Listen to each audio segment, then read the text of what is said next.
Have you ever thought about growing your own edible mushrooms at home? Imagine the benefits, not to mention the ease of it all. It's a hobby that doesn't demand much space or special equipment. In this video, you will learn how to grow your own edible mushrooms right at home. First, gather all the necessary materials.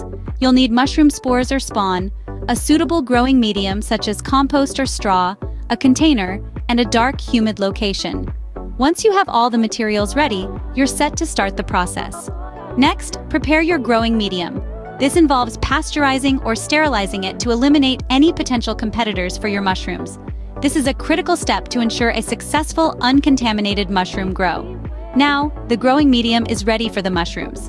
Now, it's time to plant the mushrooms. Begin by gently mixing the mushroom spores or spawn into your prepared growing medium.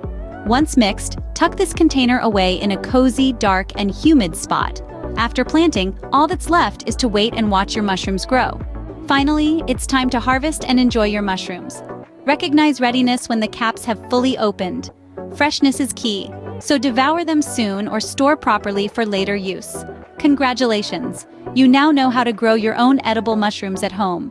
Growing mushrooms at home is a fun and rewarding project. It's an adventure that starts with gathering your materials, preparing the growing medium, planting your chosen mushrooms, and ultimately, harvesting and savoring the fruits of your labor.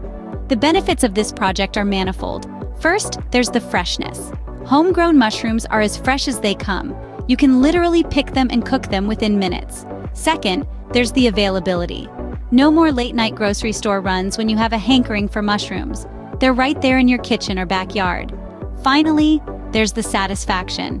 There's something deeply fulfilling about growing your own food. Remember to give this video a thumbs up if you found it helpful, and don't forget to subscribe to our channel for more gardening tips and tricks.